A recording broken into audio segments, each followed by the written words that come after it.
तो हेलो भाई, नमस्कार। तो कैसे हो आप? उम्मीद करते हैं शानदार, ज़बरदस्त, जिंदाबाद होंगे। आज हम जो क्लास लाए हैं वो है डिजीज़ के बारे में, यानी रोग के बारे में।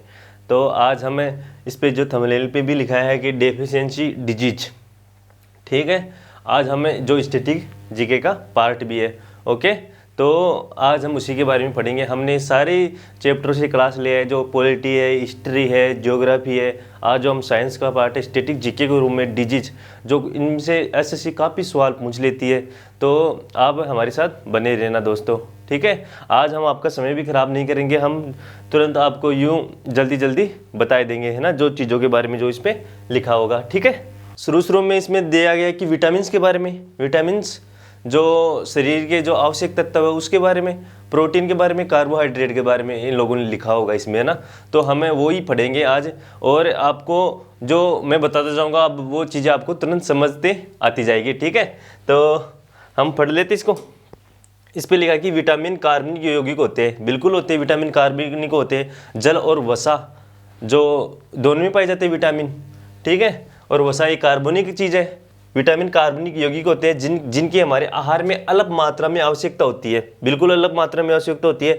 विटामिन हमें कैलोरी तो नहीं दे देते, कैलोरी हमें नहीं देते, फिर भी ये हमारे शरीर की उपापचय क्रिया के लिए बहुत अति आवश्यक है। इसलिए इसे हमें रक्षात्मक, विटामिन को क्या कहते हैं? रक्षात्मक पदार्थ भी कहते हैं इसे। विटामिन को रक्षात्मक पदार्थ भी कहा जाता है। फिर क्या लिखा है इसमें? सभी विटामिन सामान्यतः हमारे आहार में उपलब्ध होते हैं। विटामिन को अक्सर ए, बी, सी, डी आदि द्वारा निरूपित किया जाता है। उनमें से कुछ को उपसमूह के रूप में नाम दिया गया है, B1, B2, B6 आदि के बारे में, ओके। और देखते हैं हम क्या लिखा है इस पे लिखा है डेफिशिएंसी डिजीज। अब विटामिन्स यानी विटामिन्स के रासायनिक नाम और विटामिनों की जो शरीर में जो आवश्यक जो चीज़ें की पूर्ति नहीं हो पाती है तो विभिन्न प्रकार के रोग उत्पन्न हो जाते हैं। तो उन रोगों के बारे में आज पढ़ेंगे, है ना। और इसमें जो रासायनिक नाम लिखे उनके बारे में, और इनसे जो होने वाली जो डिजीज है, बीमारियाँ है, विटामिन की कमी से होने वाली रोगियों के बारे में आज हम देखेंगे, ठीक है मित्रों। तो चल लेते हैं, ओके मित्रों। तो ये देख लेते हैं कि types of vitamin retinol. Vitamin A की कमी से जो रासायनिक नाम है, विटामिन ए की कमी से रेटिनॉल, ये तो रासायनिक नाम है रेटिनॉल। और विटामिन ए की कमी से जो रतौंधी रोग हो जाता है, जेराथोलुमिया रोग हो जाता है, क्षीणता, दृष्टिहीनता जो नामक बीमारियां हो जाती है। इसके लिए जो डॉक्टर फिर एडवाइस देते हैं कि आपको हरी सब्जियां खानी चाहिए, जैसे पालक है, जो भी चीज़ें हरी सब्जियां उनकी डॉक्टर सलाह देता खाने के लिए। B1 जिसका नाम रासायनिक नाम थायमिन, B1 से होने वाले कमी से होने वाले रोग बेरी। देखो B1 से तो सीधा सीधा याद हो जाएगा। B1 यानी बेरी, B1 BB, ठीक है। और B2 राइबोफ्लोविन, इसकी कमी से मंद विकास, खराब त्वचा संबंधी जो इनकी कमी से जो पूर्ति नहीं हो पाती है तो ये डिजीज होना स्टार्ट हो जाती है। फिर B12 साइलोकोबालामिन, इनकी कमी से खून की कमी हो जाती है।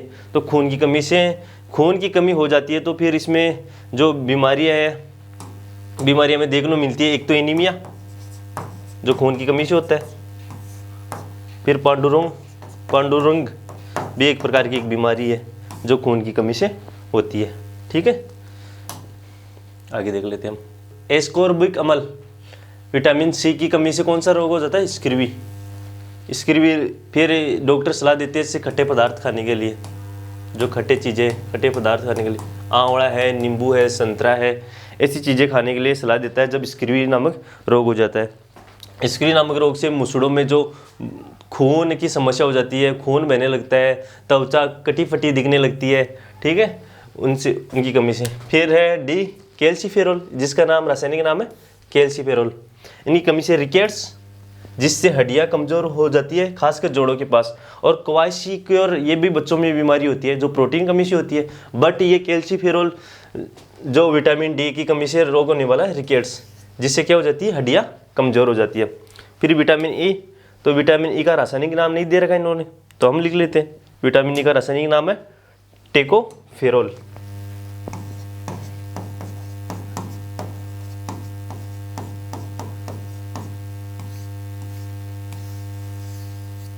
टेकोफेरोल इसका रासायनिक नाम है।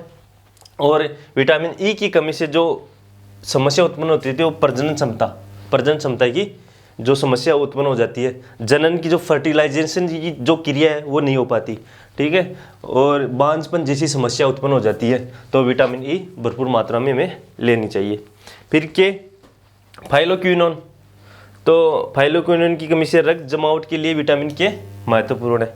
ओके, आगे देख लेते हैं। अब इस पे लिखा है कि फैट सोल्यूबल विटामिन्स। फैट एक तो होता है वसा में घुलनशील विटामिन, एक होता है जल में घुलनशील। वसा में घुलनशील है ए, डी, के, और जल में बी और सी, ठीक है।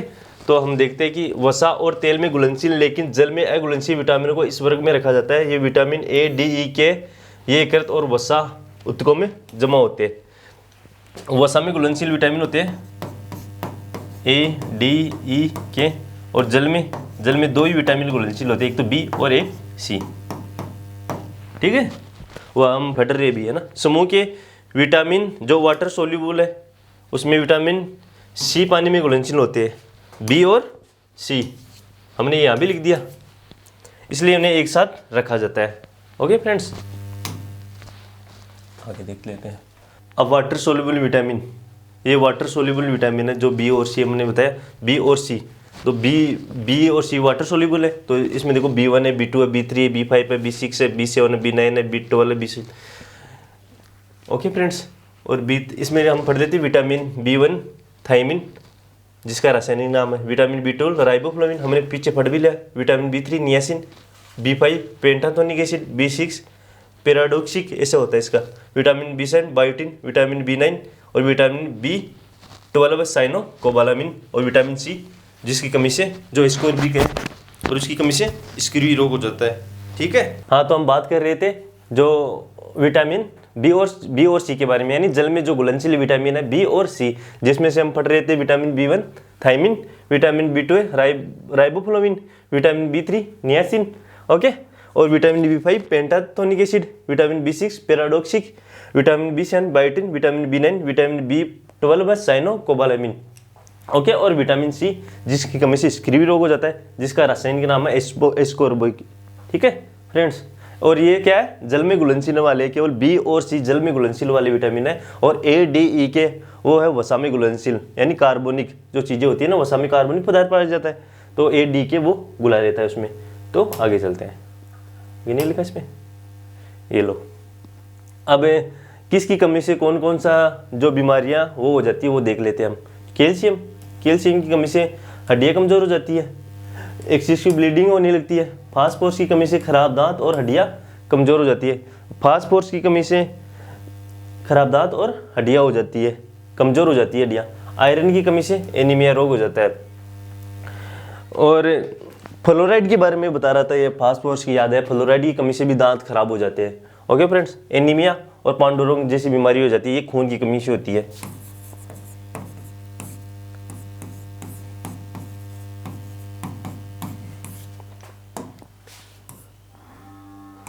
ठीक है, आयोडीन की कमी से गलगंड रोग हो जाता है, और ये नमक की कमी के कारण होता है, सोल्ट। और इसमें क्या होता है कि गोइटर यानी जो गला है वो सूजकर बाहर आ जाता है, और थायराइड ग्रंथि उसको भी इफेक्ट पड़ती है, घेंगा रोग जिसे हम बोलते हैं। कॉपर की कमी से कम भूख लगती है, और रिग्रेड ग्रोथ मंद बुद्धि जैसी समस्या उत्पन्न हो जाती है। अब इसमें लगाए कम्युनिकेबल डिजीज, एक व्यक्ति से दूसरे व्यक्ति में फैलने वाले रोग को संचारी रोग कहते हैं। एक व्यक्ति से दूसरे जो व्यक्ति में जो बीमारियां फैल जाती है उसे हम क्या कहते हैं, संचारी रोग, जिसे हम संक्रामक रोग के नाम से भी जानते हैं।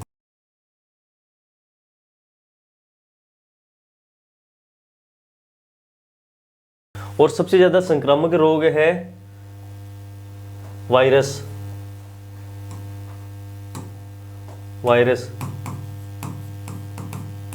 सबसे ज्यादा संक्रमित यही करता है। प्रोटोजोआ यानी प्रोटोजोआ भी करता है, परजीवी भी करते, जीवाणु भी करते, बट सबसे ज्यादा अगर कोई संक्रामक रोग है वो तो वायरस की वजह से फैलता है एक व्यक्ति से दूसरे व्यक्ति में। फिर संचारी रोग पैदा करने वाले एजेंटों में वायरस है, हमने बता दिया, बैक्टीरिया है, प्रोटोजोआ है, कवक है, फंजाई है, ये शामिल है, जो रोगों को एक स्थान से दूसरे यानी एक व्यक्ति से दूसरे व्यक्ति में फैलाने का काम करते हैं। ठीक है, आगे देखते हैं। अब हमें जो वायरस रोग है उसके बारे में पढ़ेंगे, फिर हम बैक्टीरिया के बारे में पढ़ेंगे। एड्स, पोलिया, खसरा, इन्फ्लुएंजा, सामान्य सर्दी, इबोला, चिकनपॉक्स, डेंगू बुखार, रूबेला, जीका। तो फ्रेंड्स ये क्या है, वायरस जनित रोग है।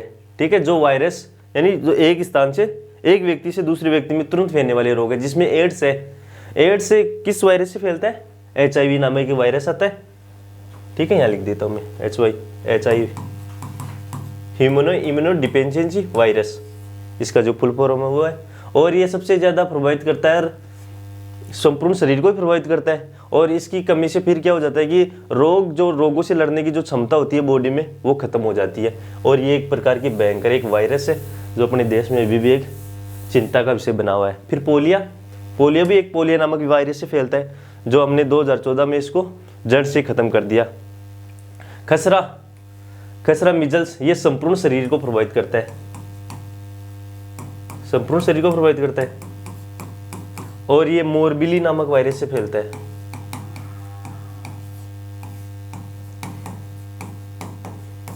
मोरबिली नामक वायरस से फैलता है। ठीक है, फिर सामान्य सर्दी भी, जो सर्दी है, जुकाम है, वो भी एक वायरस से फैलती है। एक इबोला वायरस, इबोला एक कोरोना की तरह ही वायरस है जो अफ्रीका में उत्पन्न हुआ था और अपने देश में ये 1976 में आ गया था। ओके फ्रेंड्स, और इबोला वायरस के बारे में बता दूं कि इबोला वायरस ये कोरोना जैसा ही वायरस हुआ करता था उस टाइम पे, और इसका जन्म अफ्रीका में हुआ था। और अफ्रीका में एक देश है कांगो में एक नदी बहती है इबोला, और इबोला के पास में एक गांव पड़ता है। तो उस गांव में इस वायरस की पुष्टि की गई थी। और ये वायरस सर्वप्रथम बंदरों में देखा गया, फिर धीरे धीरे बंदर जब मानव के संपर्क में आए तो उन मानवों में भी होने लगा। फिर ये वायरस जनित तो रोग था ही, और इतनी जल्दी फैला कि ये देखते देखते एक महामारी जैसी बीमारी के रूप में सामने आया। ठीक है, तो इबोला भी एक वायरस है। चिकन पॉक्स, जो छोटी माता है, वेरिशोला वायरस नामक से फैलता है चिकन पॉक्स। डेंगू बुखार, जो मच्छरों के काटने से फैलता है। ठीक है, और जीका भी एक वायरस है। डेंगू बुखार जो मच्छरों के काटने से फैलता है। रूबेला भी एक वायरस है। ठीक है फ्रेंड्स, फिर हमें जो जीवाणु जनित रोग है उनके बारे में पढ़ लेते हैं।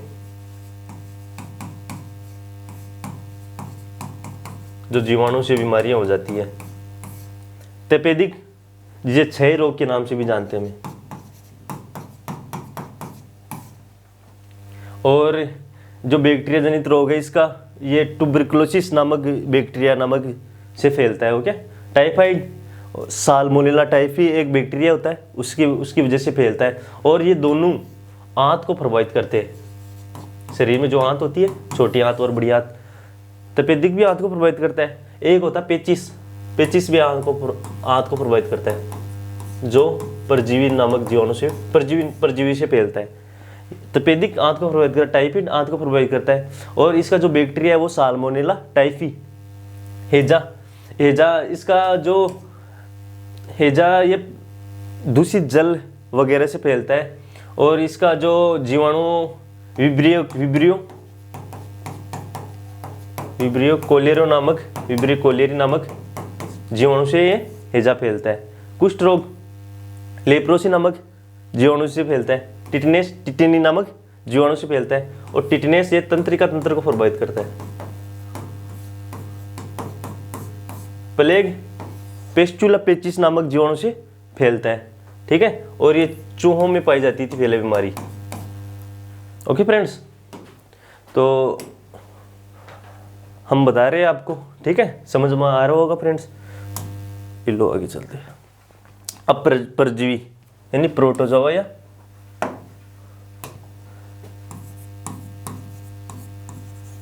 परजीवी से फैलने वाले रोग। तो मलेरिया मैं यहाँ लिख लेता हूँ परजीवी से कौन कौन से फैलते हैं। तो मलेरिया फैलता है, पायरिया फैलता है, सोने की बीमारी या नींद की बीमारी, परजीवी से ये बीमारी हो जाती है। कालाजार, पेचिस, इस पे भी लिखा होगा, लिखा ना। और मलेरिया प्लाज्मोडियम नामक परजीवी से फैलता है और इसका मादा इनफ्लूएंजा नामक एक जो मच्छर होता है वो इसका वाहक है, ठीक है। फिर इसके जो सिम्टम है वो तेज बुखार आना, उल्टी होना वगैरह वगैरह होता है। पायरिया ये मसूड़ों में फैलता है, यानी मसूड़ों को प्रभावित करता है। मसूड़ों से क्या हो जाता है, खून आने लगता है, ठीक है फ्रेंड्स। और सोने की बीमारी सीसी जो नामक मक्खी है उससे फैलता है। कालाजार जो लिस्मेनिया नामक परजीवी से फैलता है, ठीक है। और ये बोन मेरो को, अस्थि मज्जा को प्रभावित करता है। पेचिस ये आंत को प्रभावित करता है। पेचिस ये जीवाणु जनित रोग, इसमें नहीं होगा। पेचिस जीवाणु जनित रोग है, ठीक है, हमने पढ़ा है। और ये क्या है, प्रोटोजोइन परजीवी नामक जीवाणु से ये फैलते हैं, ठीक है। फिर फंजाई से दो दाद है, रिंगवॉर्म और एथलीट फुट, जो पैर है फूल कर मोटा सारा हो जाता है, ठीक है, फंगाई के रोग के नाम से। आगे देख लेते हैं, अब हम क्वेश्चन कर लेते हैं। तो देख छोटी सी क्लास है लेकिन बहुत ज़्यादा इंपॉर्टेंट है फ्रेंड्स। एक्सपेक्टेड क्वेश्चन हम देख लेते हैं जल्दी जल्दी। निम्नलिखित में से कौन सा संक्रामक रोग का उदाहरण? संक्रामक रोग यानी वायरस जनित रोग। तो वायरस जनित रोग है ट्यूबरकुलोसिस, क्षय रोग, तपेदिक रोग, ये भी नहीं होगा, ये भी नहीं होगा। मधुमेह रोग, ऐसे सब। मधुमेह, डायबिटीज, ये डायबिटीज थोड़ी ना वायरस जनित रोग है। आगे देखते हैं। निम्नलिखित में से कौन सा कारक एजेंट कालाजार रोग का कारण बनता है? कालाजार प्रोटोजोआ परजीवी नामक जीवाणु से फैलता है। जो परजीवी होता है लिस्मेनिया, पीछे भी बात की है हमने, लिस्मेनिया नामक परजीवी से कालाजार फैलता है। और ये अपने जो बोन मेरो होती है, अपने ब्लड में अस्थि मज्जा होती है, उसको सबसे ज्यादा प्रभावित करता है। और ये प्रोटोजोआ नामक जीवाणु से फैलता है। ट्रेकोमा प्रभावित करता है आंख को। निम्नलिखित में से कौन सा, ये जो ट्रेकोमा है किसको प्रभावित करता है? आंख को प्रभावित करता है। Which of the following body parts is directly affected by the disease called trachoma eyes? ये मलेरिया हमने देख लिया। देखो मलेरिया, प्रोटोजोआ, सोने की बीमारी, कालाजार, ये सब परजीवी नामक उससे फैलते हैं, ओके। मलेरिया ये परजीवी नामक एक परजीवी यानी परजीवी से फैलता है। और ये मादा इनफ्लूएंजा इसका वाहक है। और प्लाज्मोडियम नामक परजीवी से ये फैलता है। मलेरिया किससे फैलता है? प्लाज्मोडियम नामक परजीवी से फैलता है। होता क्या था कि जब ये मरीज में आता है, मलेरिया मरीज में आता है, तो इसके कारण आरबीसी को ज़्यादा अफेक्ट करता है ये, यानी खून की कमी हो जाती है इससे। जो मरीज उसमें खून की कमी हो जाती है। और शरीर पर, वो तो मीजल्स में होता है, खसरा में होता है, शरीर पर लाल लाल चकता हो जाता है, लेकिन इसमें खून की कमी हो जाती है, ठीक है। और ये परजीवी नामक परजीवी से फैलता है मलेरिया। निम्नलिखित में से किस रोग के प्रति प्रतिरोधक के लिए बीसीजी का टीका लगाया जाता है? बीसीजी का टीका इसमें लगाया जाता है ना, ट्यूबरकुलोसिस, टीबी, क्षय रोग, ओके। आगे देखते हैं। निम्नलिखित में से कौन सा रोग कवक के कारण होता है? कवक, रिंगवॉर्म फैलता है। तो दाद कवक के कारण ही होता है, ठीक है।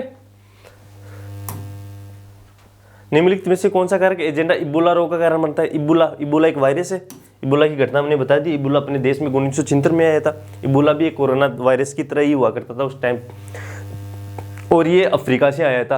अफ्रीका का एक देश है कांगो में एक नदी बहती है जिसका नाम है इबोला। इबोला के पास में एक गांव पड़ता है, उसमें से इस रोग की पुष्टि की गई थी। ये पहले बंदरों में पाया जाता, फिर बंदर जैसे मनुष्य संपर्क में आए तो ये बहुत घातक बीमारी के रूप में उभरकर सामने आया था। जिस प्रकार से कोरोना का कहर था, उसी प्रकार से इबोला नामक वायरस का कहर था। तो एक प्रकार का वायरस है। निम्नलिखित में से शरीर का कौन सा अंग रिकेट्स नामक रोग से प्रत्यक्ष रूप से प्रभावित होता है? रिकेट्स से तो हड्डियां कमजोर हो जाती हैं। और विटामिन डी, जो सूर्य की जो किरणें हैं उससे हमें जो विटामिन डी मिलती है, तो उससे हड्डियां मजबूत होती है। लेकिन रिकेट्स नामक रोग से प्रत्यक्ष रूप से प्रभावित होता है, हड्डियां प्रभावित होती है इससे, बोन्स। निम्नलिखित में से कौन सा रोग प्रदूषित जल के सेवन से नहीं होता है? देखो प्रदूषित जल, टाइफाइड, साल्मोनेला टाइफिक, नामक जीवाणु से, ये तो प्रदूषित जल से होता है। हेजाबी विब्रियो ये भी दूषित जल से होता है। रेबीज दूषित जल से। मेनिंजाइटिस ये मस्तिष्क में होता है, मस्तिष्क को प्रभावित करता है मेनिंजाइटिस, और ये प्रदूषित जल से नहीं फैलता है। इसका आंसर होगा मेनिंजाइटिस, ये मस्तिष्क को प्रभावित करता है। तो हो गया आज। तो मित्रों आज इतना ही दोस्त। आज हमने जो डिजीज़ की जो क्लास लाई है वो आज कंप्लीट हो गई। आगे हमें कोशिश कर रहे हैं कि वो जो एसएससी की जो क्वेश्चन है बहुत सारे, वो उनको कलेक्ट करने की कोशिश कर रहे हैं। जल्दी वो क्लास आपके सामने होगी। तो मित्रों आज हम इतना ही पढ़ेंगे दोस्त। आज मैं आपको बहुत बहुत धन्यवाद देना चाहता हूँ। धन्यवाद इसलिए कि आप जो क्लास को देखते हो, शेयर करते हो, सब्सक्राइब करते हो। और मैं बता दूँ कि यारो आप सब्सक्राइब करो ना करो, शेयर ज़रूर किया करो क्लास को, ताकि सभी लोग इसका देख सके, भला हो सके। ठीक है, और हम आगे भी ऐसे ही क्लास आपके लिए लाते रहेंगे। ठीक है फ्रेंड्स, तो मित्रों आज इतना ही। ठीक है, बहुत बहुत धन्यवाद। जय हिंद।